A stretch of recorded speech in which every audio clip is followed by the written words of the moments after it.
DG Stéphane Balamwange Congo ya Lumumba Congo Bafachi Beton Tango ekoki oyo Tango ango yango yo ekoki Tolanda kango Papa Stéphane Balamwange Oh yeah.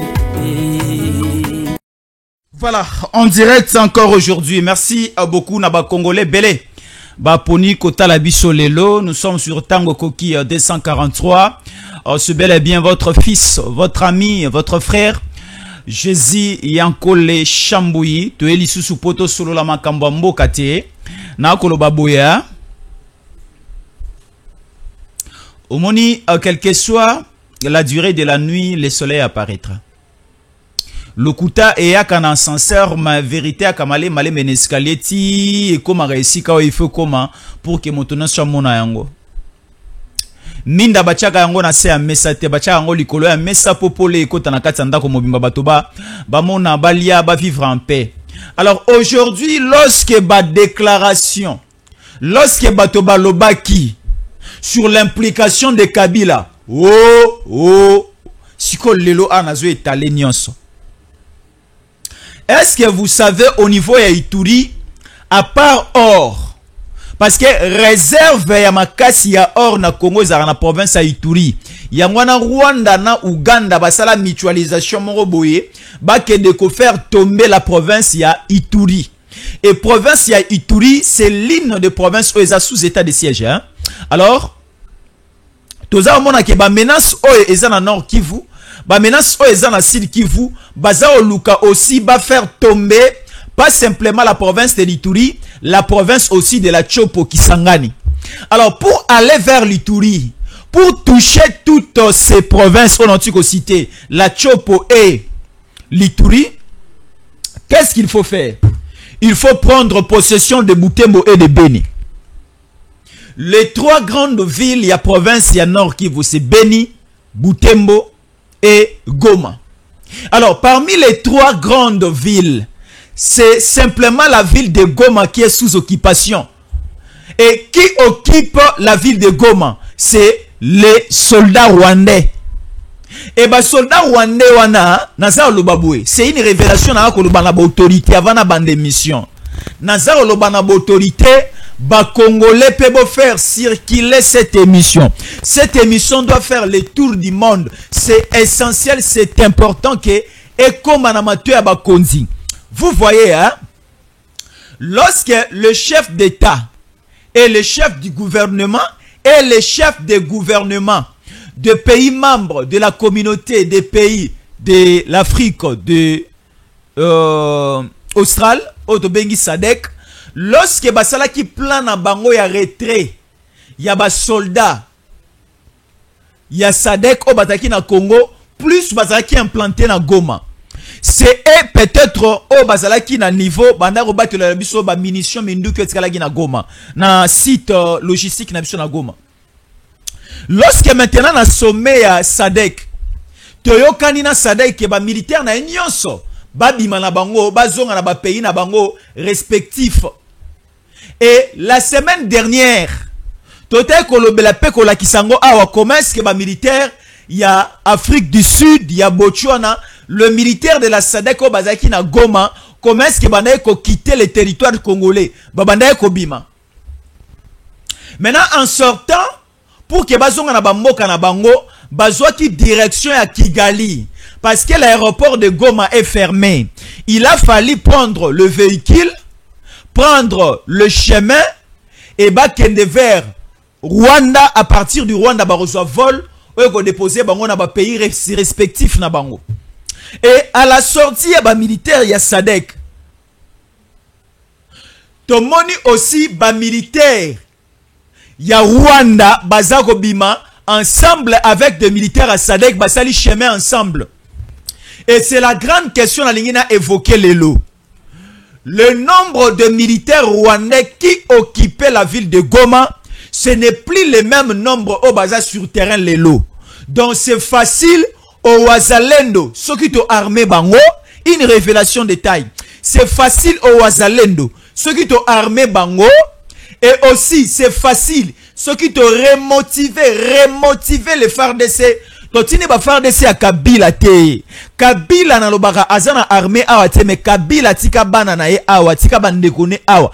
Au sein même de l'armée. Est-ce que tu as dit que l'armée au tout ça FARDC et ça mixage, il y a ba armée belé ici, il y a ba rébellion. Après Sun City, balobaka ba rébellion nyonso ba armée nyonso et comme a unité moko to bengi FARDC. Kabila aya na ba militaire ne ba uta na bango na Rwanda na Tanzanie. Kabila aya na ba militaire na ye. A côté sa bango. Azarias Rubewa tuti Rwandais, soi-disant les bazoko sabiso Munyamulenge so y congolais non. Azarias Rubewa sande konabiso te. Congolais, est-ce que tata moko na maman moko baza olandanga na Angola, j'en suis précis kibala. Ceux qui ba tata moko boy baza olandanga na Angola, na Afrique du Sud, na France, na Belgique, na Allemagne. Yebisa bana Azarias Rubewa azande konabinote, aza tata na binote. Azanoko na binote bakisela bana boye yebisa bana babotami na libanda ya mboka yebisa bango Kabila azandeko na binote aza yaya na binote azanoko na binote aza papa l'équipe papa kulutu na binote Kabila ana c'est un étranger batu wana bayana ba armée na bango te bayana armée na bango basali mixage ndele bimisela biso FARDC yango nazaro loba lelo Mokonza Moka récemment a outaki na Kitona, na Congo central na Baki. Il y a un grand centre de formation militaire là-bas. Balaxi sont plus ou moins 12 000 nouveaux militaires formés. Dans le Biboya, so bazui les 12 000 militaires nouvellement formés wana. Bazui ata 5 bataillons à Pamba. Ba mixé bangona ba wazalendo. Batini bangona Goma. Quelque chose va se passer. Quelque chose va se passer parce que c'est une grande révélation.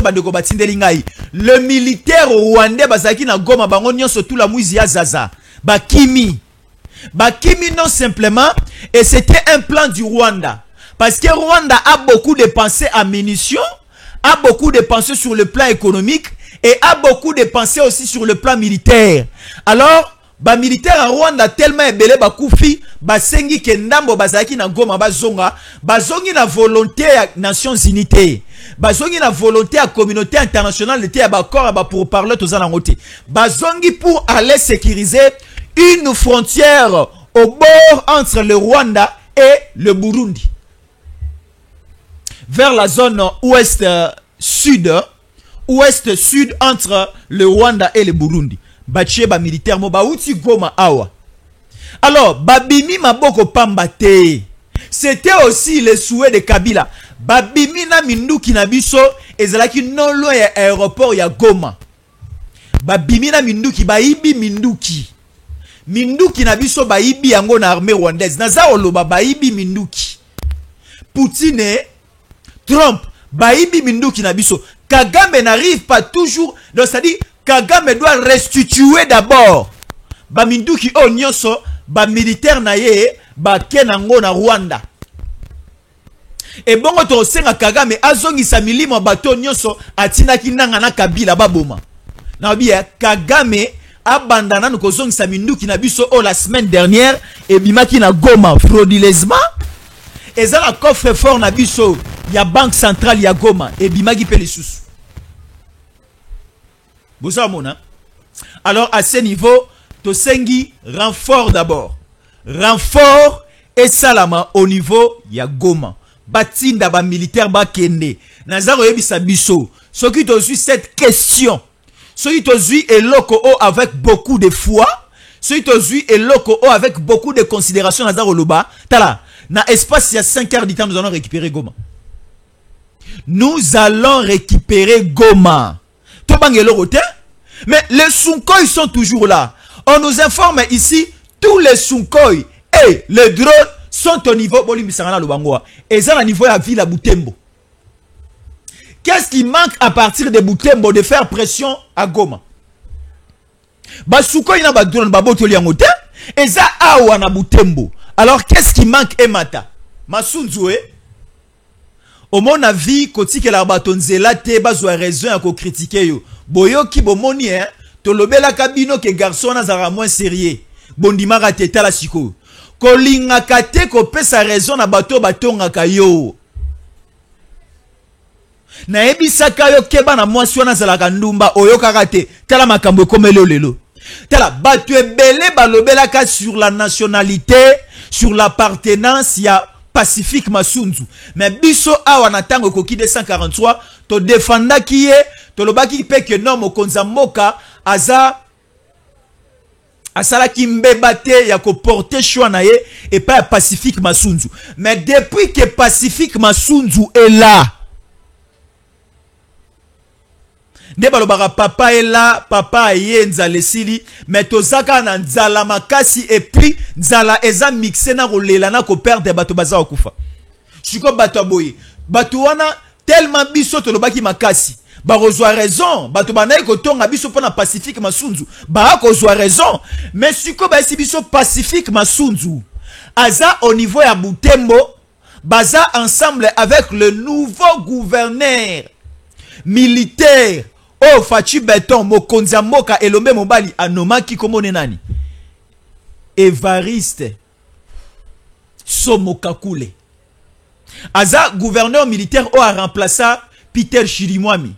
Lorsque Peter Chirimwami a koufi, 2 semaines après, mokonzi ya mboka a signé ordonnance pour rotinda un autre général na grade ou encore na fonction ya gouverneur au niveau ya province ya Nord Kivu. Alors, depuis que ordonnance à mokonza mboka ekota en vigueur, depuis que Evariste Somokakule a comme gouverneur na Nord Kivu, aniatina nou mabele ya Goma te. Azo sala mosala na ye na ville nini, na ville ya Butembo. Mais si quoi ville ya Butembo wana eza sous un danger. Jean-Cy Brigitte Kibala, est-ce qu'on peut lire rapidement? Topé sa bande de information, hein? Bonjour Naba Congolais tout bazar Hollanda biso. Émission de vous la riche en informations, riche en images parce que tu es collé à Sika. Alors prenons ceci rapidement. J'en suis Brigitte Kibala. Alerte. Beni Butembo en danger. L'objectif caché est l'Ituri dans le contrôle du pétrole. Nous disons et nous demandons au président Tshisekedi, si les RDF M23 AFC avancent vers Beni et Butembo, ce n'est pas un hasard. C'est une stratégie. L'objectif final, c'est l'Ituri et plus précisément le contrôle des zones pétrolières autour du lac Albert. Dans le lac Albert, pétrole est en Makasi. Ce plan n'est pas nouveau. Ils ont tenté d'ouvrir un front via l'Ouganda avec Thomas Lubanga, mais cette tentative a échoué.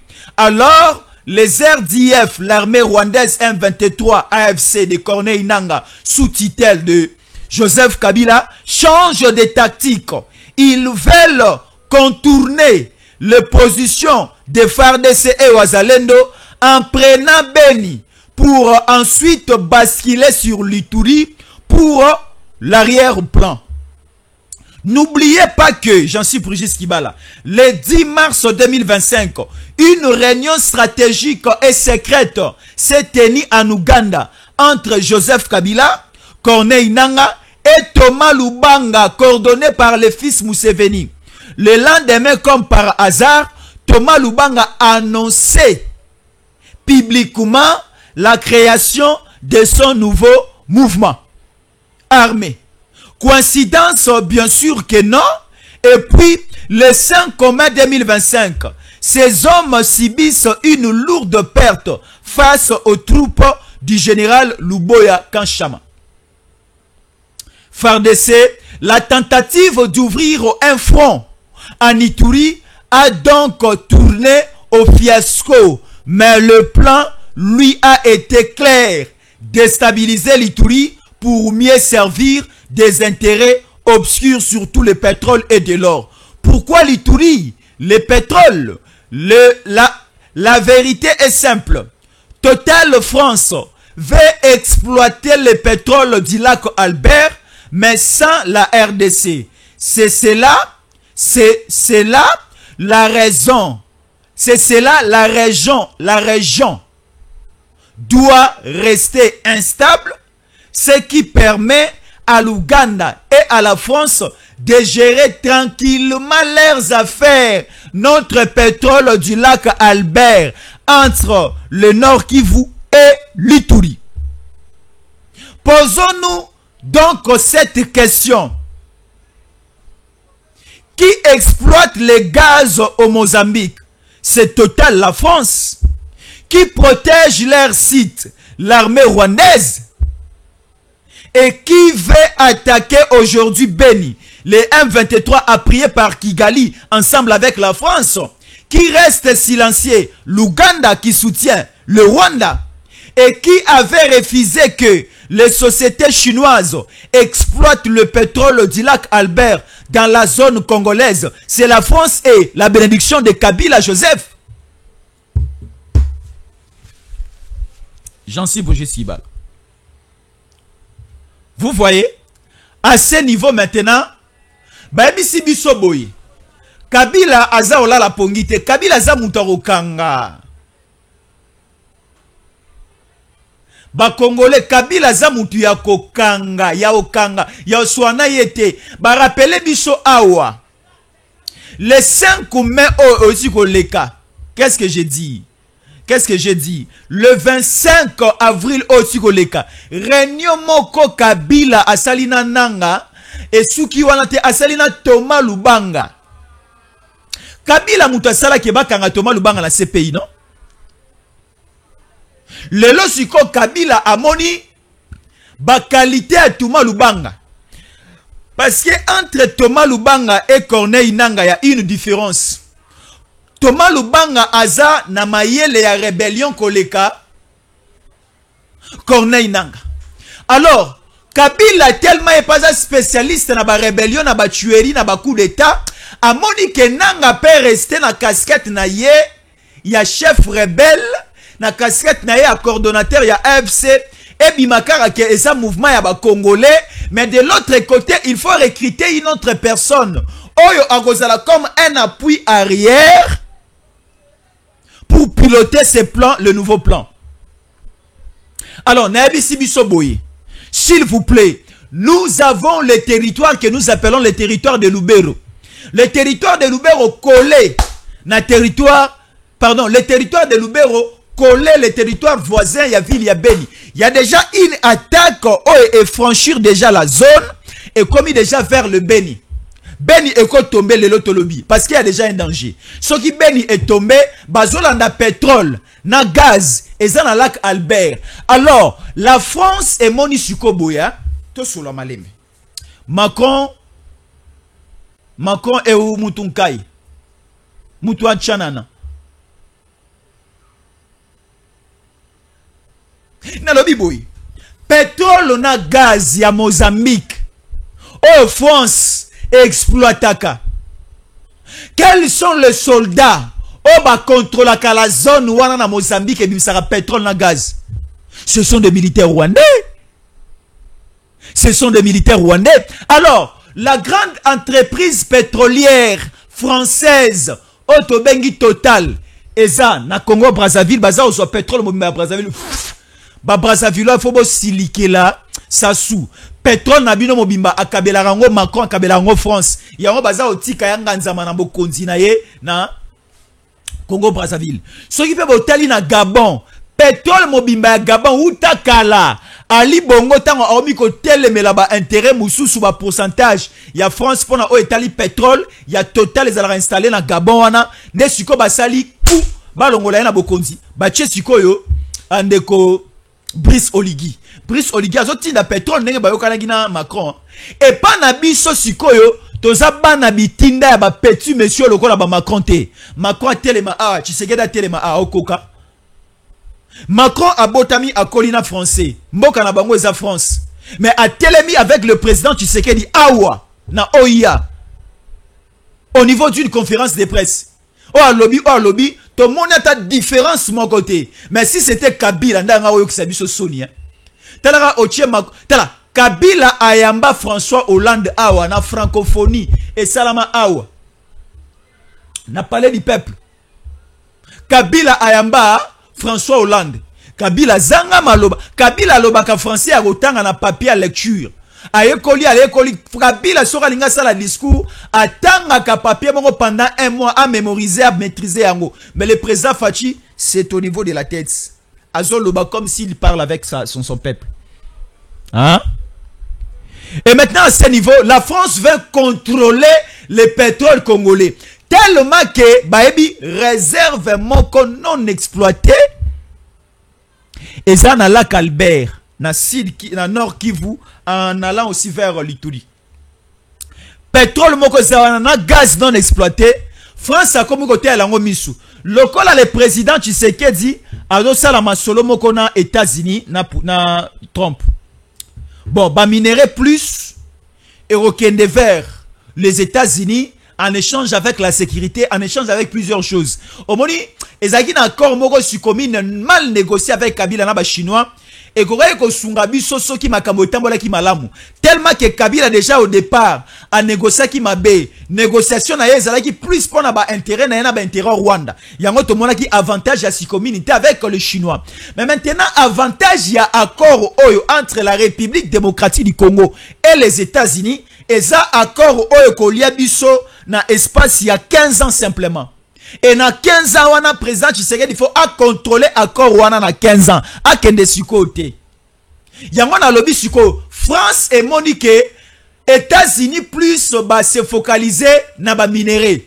Biso il faut to créer pe mobulu comme ça biso to zwa accord ya pétrole to exploitant biso moko to exiger na Congo si vous avez besoin aussi de l'appui de la France. Loko la botu ko zo appui à États-Unis za osunga bino pour la sécurité à la zone minière, biso to ko sécuriser bino pour la sécurité à la zone pétrolière, alors coopérer aussi avec nous. États-Unis est venu chez nous, aza plus na besoin de minerai, coltan, cobalt et autres. Parce que États-Unis au moni eza loko la ndako amenizie soro koti ki tezate serazandoki. Ndako amenizie hein soro koti ki te kiti ezate sekazandoki. De oye pas menizie ki sa revanda ezate.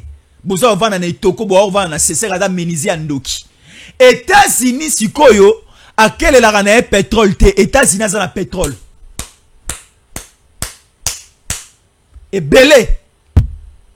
Siko États-Unis tanga yepa na biso atali mingi pétrole te akei côté la mingi ba minerai o azana ngo besoin pour la croissance de ces entreprises, pour le pilotage de certaines activités au niveau des États-Unis. Atiki na axe ya pétrole. Yango siko France elingi ebima na côté pétrole, banganza mela biso ne banganza mela Mozambique. Mozambique président la bino komone nani?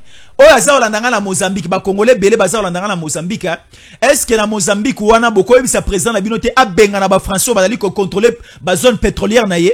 Parce que Mozambique eza profiter de leur côté. En plus aussi, na ba zone pétrolière là na Mozambique, ce sont des militaires rwandais bazo protéger les entreprises françaises installées na Mozambique. Là c'est quoi?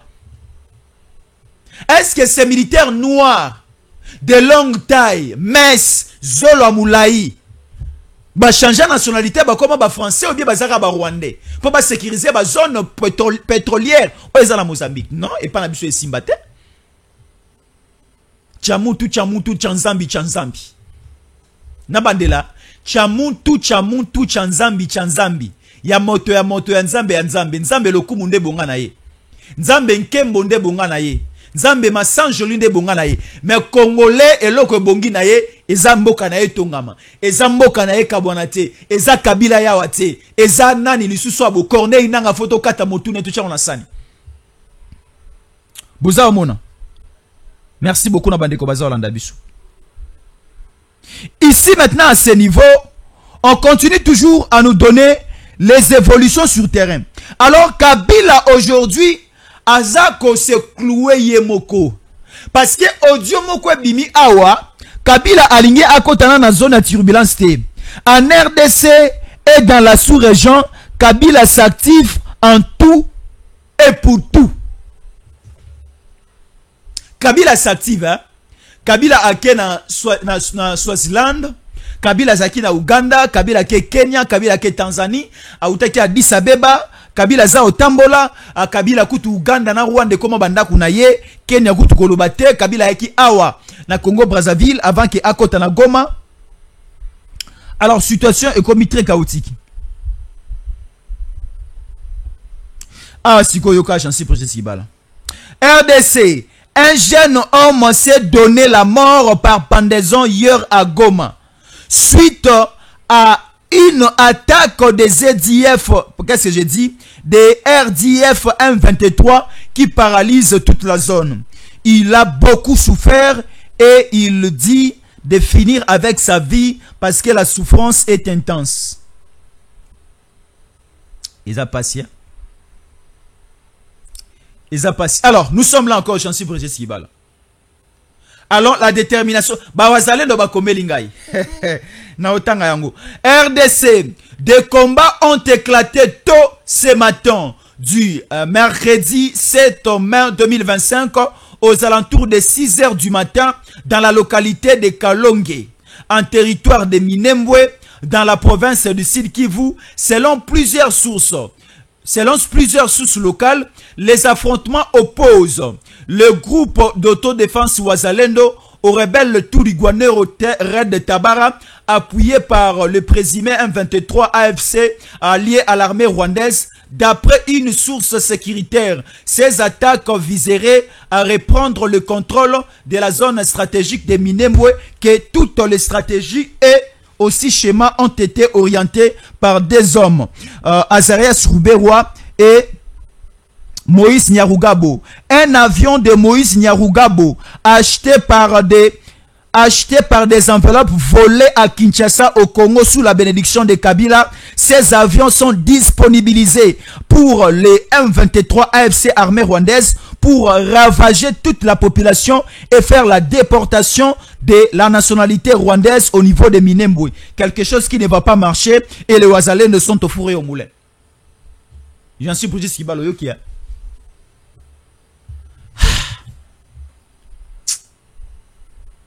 Ici, nous sommes au niveau de la localité de Kalonge. Non loin de Minembwe, na Sud Kivu. Bloc Mogo et Salami entre les raids de Tabara, le Turigwanerio, M23, AFC et le militaire déjà nouvellement, je ne sais pas, va recruter Bango, va former Bango, je ne sais pas. Il y a Thomas Lubanga. Oh, Thomas Lubanga va tuer sur papier, la signature est là. Bah, c'est une réunion de 3 personnes. La tête d'affiche comme chef rebelle Kabila était là. Et Corneille Nang a représenté les M23 et AFC. Et de l'autre côté, Thomas Lubanga a eu la adhésion à le mouvement Moko. Siko Kabila a se justifié na nini. Bah, comme Siko ko attaqué, bah, ça li pe jonction Moroboui. Na ba radi Tabara na ba Turigwaneru. Du côté, il y a zone sud. Baza au Mata pour attaquer Minembwe. Minembwe, l'objectif c'est quoi? Les Rwandais vont maintenant commencer à entrer vers Kamanyola. Kamanyola, ils vont avancer. Et la vision c'est de paralyser aussi Fizi. Parce que si vous paralysez Fizi, vous allez librement passer par Fizi, Kamanyola, Kamanyola, Fizi, Fizi, Fizi. Vous entrez vers Minembwe. Et en entrant vers Minembwe, déjà, ouvrir et Rosala Passoire. Bo beta bo lemba bo koti Tanganyika. Ah siko bazaro yebisa biso accord finalement ne erozala signé na mi-juin. Siko lelo toza le 7 mai. Je peux dire encore 1 mois et 1 semaine. Pour Natoko, ma date, il y a le 15, il y a le 14 juin. Pour que les États-Unis, to signé Mikanda Marambwe Banda. Si tu tolobi, Bana Bayo Kinzala. Baliate parce que, tu sais, na matanga nandaku. Baliate parce que, tu sais, Mbaba Paya. Tala Mupaya, Mususa Zalaga, non. Soka ye nandaku mo bana bazaro le lanzala non naza mupaya mebilo bolambeli ngai na kokate ke bana ya kolondaku bali ate ponga non nabi à ce niveau il faut to koma na degré moko avant to koma na ba accord. Commençons d'abord à nous battre. Nalo biango a nazala ki clair le nombre de militaires au banda ko occuper Goma baza suwanate et puis ba kimina minduki Minduki bakie nango eza o baiki nango te. Eza minduki o bayibi epa na biso. Mais toza la base arrière mususu ya biso ba FARDC. Ba oyi kozala appuyé par les Wazalendo ba outa na Butembo. Là où se trouve le gouverneur militaire. Evariste Kakou le Somo à cause de la paix orientée, soi-disant, na chef, il y a 3e zone de commandement, Otobengi, Pacifique, Masunzu, bah ça là quelque chose pour la ville de Goma. Essayons d'abord d'avancer. Parce que avancer n'est pas synonyme de violation à cesser les faits. Si nous avançons, nous allons aller, nous sommes en direct. Nous sommes en direct, pardon s'il vous plaît, nous sommes en direct, on vous rappelle après. Merci beaucoup. Est-ce que Jean-Suis Brigitte Kibala peut nous aider? Comment s'abonner? Comment rester fidèle au programme de Tango Koki des 143? C'est votre chaîne, Sarabino, chaîne à Rolanda na famille, chaîne à Rolanda na baninga, chaîne à Rolanda na ba Congolais, chaîne à Rolanda qui s'appelle Banao, Bakoli, na Poto, Babimboka, na Bangote, Bamboka, ba comprendre Mboka, ba comprendre évolution Maramuza, les Kanamboka, aux Alarapé, Awa, aux Anangolo, aux Awapi, Talarabiso, parce que vous allez comprendre le Congo. Merci.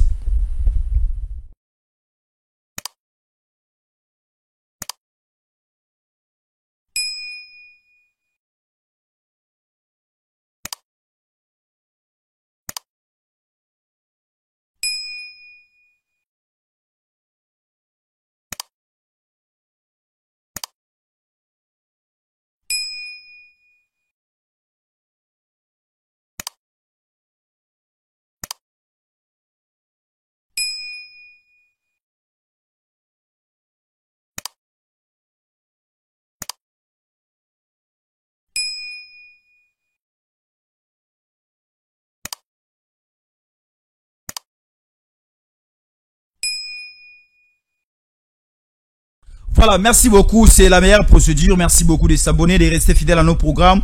Que nous sur YouTube, au Petit Temps, au Coquille des 143, au s'abonner, que vous allez une très bonne chose. Alors ici, la ville de Butembo et la ville de Beni est sous un danger et les Rwandais sont appuyés par la France parce qu'elle est abandonnée par les États-Unis. La France, l'objectif, c'est de prendre le pétrole et les gaz entre l'Ituri et le Nord Kivu. Alors ici, à ce niveau, il faut simplement appliquer la force. Cesser les fêtes. Il faut avancer. Est-ce que j'en suis Brigitte Kibala Tokotanga? Tu as informé encore Batou. Nabiboya, ici maintenant à ce niveau, sénateur à vie, eza titre honorifique. Azaranaye obligé de siéger dans le Parlement. Azaranaye obligé de participer à la séance plénière na Sénat non. Et dans titre honorifique. Et dans le règlement d'ordre intérieur, il y a Sénat.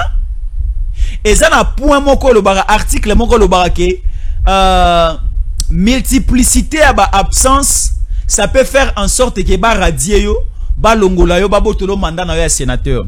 Mais pour le cas sénateur à vie, oya te pendant toute une session, oya te pendant 4 ans 5 ans et tali chambre ya sénate et tali bureau ya sénate bako longola yo ba milité na yo ti. Mais Kabila problème na biso ezate que non Kabila azoya ba plénière té. Souci na biso ezali comme l'auditeur de FARDC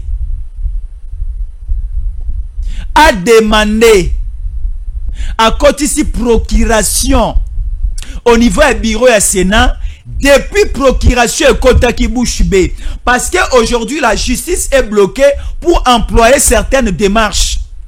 Batobaza oloba bolobaka bakanga Kabila non, mais il y a des procédures parce que Kabila même si tu es dans cas flagrance mais flagrance na wana et recommande la teneur mususu lorsque tu relevé ba immunité na ye ba immunité na ye lorsque tu relevé yango. Mais si ko sama e lukonde tout le monde a comme santo lola te Saint Thomas buka mona buka kwikila oza ko bloquer cette affaire. Pourquoi?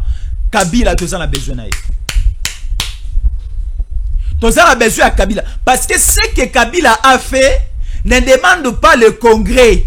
Ne demande pas le mixage à l'Assemblée nationale na Sénat vanda pour voter pour ou contre lever ou arrestation à Kabila. Parce que ce que Kabila est en train de commettre tous ces derniers temps, azo commettre yango na sous casquette na ye ya sénateur à vie. Aza sénateur sikoyo. Alors mabe na ye bakolandela yango na chambre na yo eza Sénat. Ba osambisa na cour de cassation et cour de cassation encore cédé Kabila. Na cour militaire pour que basambisa parce que Kabila a monté une rébellion et ça dit simplement 2 ans à Pamba. Kabila a une technicité, Kabila a une technique et là Kabila biso daki na attend tozo quoi doit na soso moko à boire maki 3 fois par jour. Donc on a bien et Bembadoula. On a boire à 3 maki par jour. Kabila azali na capacité à boire à 3 maki par jour na simana e wana Kabila. 3 maki par jour, Kabila a la puissance on a boire à 3 maki par jour na simana.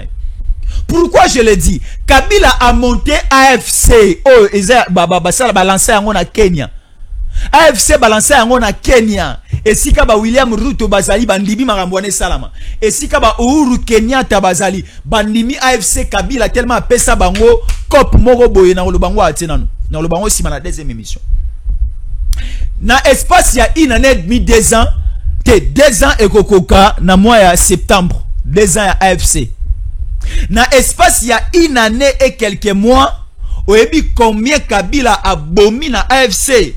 Vous prenez le cas ya Kiwanja. Vous prenez aussi le cas ya Bunagana en montant vers Kanyabayonga, Ishasha, en allant vers Kishishe. Na Kishishe Koutoua, t'as la baboma wat mindu kité. Baye au niveau d'un village, na Kishishe, AFC 23, batumbi population, village, batumbi bango. Batbala na Kishishe baebi, hein. Batumbi village mobimba bilanga nyonso batumbi na batutu bakufi basali sur déportation bazui une masse ya population tout rwandais beko tia bango na Kishishe bakomi ko occuper un espace jadis ba congolais de bazalaki. C'est ce que nous appelons le crime de génocide. Crime de génocide. Un crime de génocide.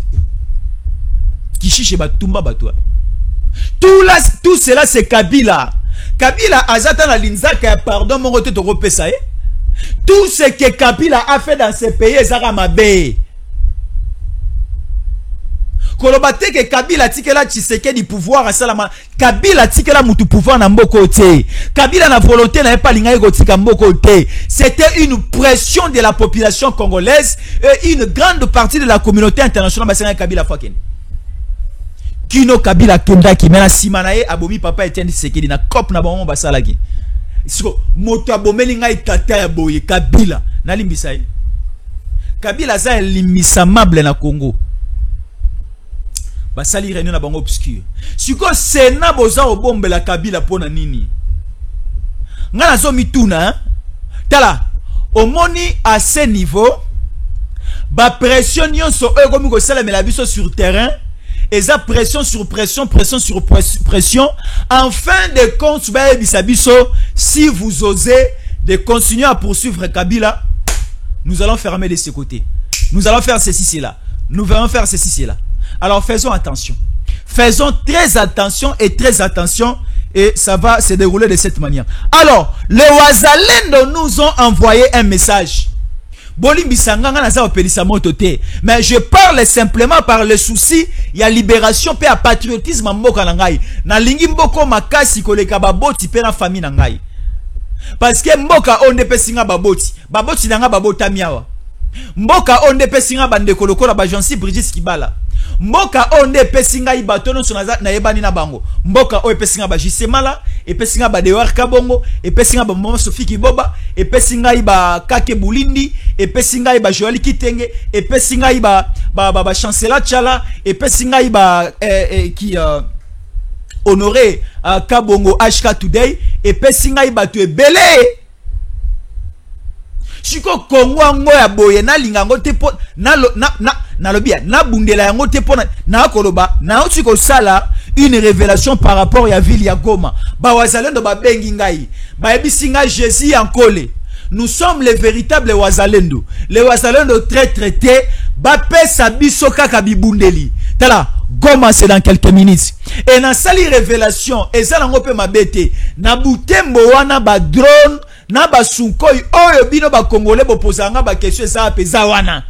Ba wazalendo bazala besoin nango. Mais certains wazalendo n'ont pas la capacité de piloter ces drones, de piloter, d'utiliser ces sunkoi.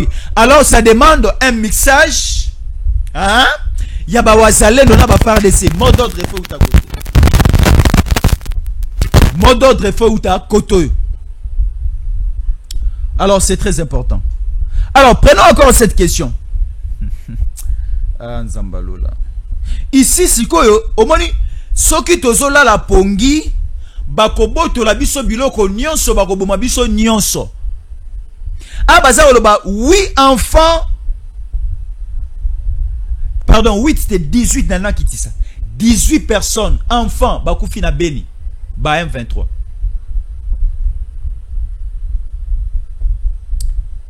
Bon, n'a pas que ça aux gens c'est bon non j'avais déjà pris ça. Ambongo azoli là, tu es encore ta mbongo te hein. Magamba mbongo, je n'entre pas. Alors, une toute petite pause. Alors, les rebelles du M23 surgissent dans les sites miniers du projet. Non, je vais revenir avec ça parce que nous avons un appel d'une autorité.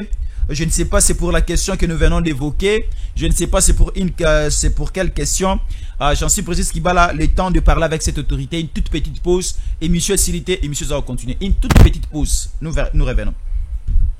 DG Stéphane Balamwange Congo ya Lumumba Congo Bafachi Beton Tangwe koki yo Tangwango yango ekoki Tolanda kango Papa Stéphane Balamwange oh yeah yeah